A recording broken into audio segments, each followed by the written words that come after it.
Assalamualaikum warahmatullahi wabarakatuh. Perkenalkan, nama saya Johnson Effendi Rambe, SPD MPD. Saya adalah kepala sekolah SD 10 4230 Tanjung Sari, Kecamatan Batangkuis, Kabupaten Deli Serdang. Inilah profil sekolah kita. Adapun yang menjadi visi SD 104230 Tanjung Sari, Kecamatan Batangkuis, Kabupaten Deli Serdang adalah terwujudnya warga sekolah yang bertakwa kepada Tuhan Yang Maha Esa, berkarakter profil pelajar Pancasila, berprestasi, terampil, dan berwawasan lingkungan. Untuk mewujudkan siswa yang bertakwa kepada Tuhan Yang Maha Esa, Sekolah SD 104230 mengimplementasikannya dalam kehidupan nyata sehari-hari. Yang pertama, setiap awal pagi sekali, anak-anak dilakukan apel pagi. Dalam apel pagi itu selalu dilakukan pembiasaan membacakan selawat Nabi, selawat Tidur, selawat Askil, selawat Badar, dan lain sebagainya. Selanjutnya, setiap awal pembelajaran selalu diawali dengan membaca doa. Seterusnya, di sekolah kita telah ada musola, ya, musola supaya tempat ibadah untuk melakukan sholat duha yang dibimbing oleh guru agamanya, sholat zuhur berjamaah, dan kegiatan-kegiatan pembacaan Al-Quran. Itulah visi dari sekolah kita SD 104230. Samping itu, sekolah kita juga dalam rangka meningkatkan prestasi, sekolah kita ini telah menerapkan kurikulum merdeka. Dan kurikulum merdeka itu gurunya sudah melakukan pembelajaran berdiferensiasi, pembelajaran yang terpusat kepada murid, yaitu pembelajaran yang melayani setiap individu agar tercapai hasil belajarnya. Itulah pembelajaran berdiferensiasi. Dalam pembelajaran berdiferensiasi, langkah pertama yang dilakukan adalah melakukan pemetaan terhadap siswa. Pemetaan yang dilakukan itu yang pertama melakukan tes diagnostik untuk memetakan tingkat gaya belajar siswa. Mana gaya belajar visual, mana gaya belajar kinestetik, dan gaya belajar audio. Samping itu, tes diagnostik juga dilakukan untuk mengetahui tingkat kemampuan siswa, mana kemampuan siswa yang berkemampuan tinggi, berkemampuan sedang, dan berkemampuan rendah. Nah, itulah awal pertama yang dilakukan dalam melakukan pembelajaran berdiferensiasi, yaitu melakukan tes diagnostik. Dalam penerapan pembelajaran diferensiasi di kelas, ada 3 diferensiasi yang perlu dilakukan. Yang pertama, diferensiasi konten, yang kedua diferensiasi proses, dan yang ketiga diferensiasi produk. Apa dan bagaimana itu diferensiasi konten? Diferensiasi konten itu yaitu diferensiasi tentang materi pembelajaran. Bagi siswa yang berkemampuan rendah, sedang, dan tinggi, kontennya berbeda-beda. Itulah yang membuat dia diferensiasi. Tinggi siswa yang berkemampuan rendah, konten materinya dibuat lebih mudah. Yang sedang, konten materinya sedang, dan yang lebih tinggi itu materinya dibuat lebih hot, high order thinking skill. Begitu juga dengan gaya belajarnya. Siswa yang memiliki gaya belajar visual, audio, dan kinestetik itu dibedakan diferensiasi prosesnya. Bagi siswa yang suka mendengar audio, itu proses pembelajarannya dilakukan dengan metode ceramah. Siswa yang suka dengan visual, ya, yaitu metode pembelajarannya dilakukan dengan menggunakan multimedia atau media pembelajaran.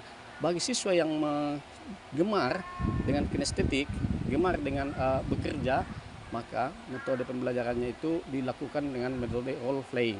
Begitu contohnya. Jadi bervariasi dalam proses.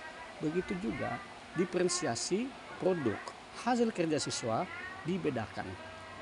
Tidak monoton dengan tes tulis. Hasil kerja siswa itu penilaian dilakukan bisa melalui penilaian produk, penilaian tertulis, penilaian proyek, dan lain sebagainya. Nah, dengan demikian, maka pembelajaran itu telah melayani seluruh individu yang beragam. Itulah wujud dari pembelajaran berdiferensiasi. Belum melakukan observasi ke kelas, kepala sekolah bersama guru mengadakan rapat supervisi guna membahas penerapan pembelajaran berdiferensiasi dan penerapan disiplin positif. Kegiatan rapat supervisi akademik, kepala sekolah bersama guru dan staf membahas tahapan-tahapan supervisi akademik.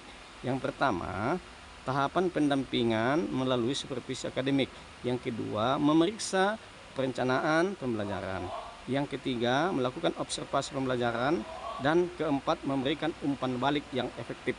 Melalui supervisi akademik, kepala sekolah dapat memastikan bahwa tercapainya tujuan pembelajaran. Yang kedua, tercapainya pembelajaran yang berpihak kepada murid. Yang ketiga, tercapainya kualitas pembelajaran yang maksimal. Dalam melakukan observasi pembelajaran di kelas, kepala sekolah menyiapkan instrumen observasi di kelas agar tercapainya observasi pembelajaran yang efisien dan efektif. Setelah melakukan observasi pembelajaran, kepala sekolah bersama dengan guru melakukan umpan balik model VIRA. Adapun model VIRA yang dimaksud yaitu 1. Fokus pada tujuan. Kepala sekolah meminta guru merefleksikan hal baik dan yang perlu diperbaiki dari perencanaan, pembelajaran, dan praktik baik pembelajarannya. Yang kedua, identifikasi GPS. Artinya menunjukkan hasil supervisi akademik yang dilakukan kepala sekolah. Yang ketiga, rencana aksi. Berdiskusi dengan guru untuk menyepakati satu langkah kegiatan yang akan diperbaiki pada pembelajaran berikutnya. Yang keempat, akuntabilitas dan komitmen, yaitu menyepakati waktu perbaikan yang akan dilakukan oleh guru. Berikutnya sarana prasarana yang ada di sekolah SD 104230 Tanjung Sari Batangkuis. Pertama yaitu UKS. UKS adalah usaha kesehatan sekolah sebagai ruang kesehatan yang dikunjungi oleh siswa yang sakit. Namun, ruang UKS juga menjadi ruang pusat informasi kesehatan, sehingga para kader juga memiliki tugas untuk mampu memberikan informasi kesehatan bagi masyarakat di sekolah.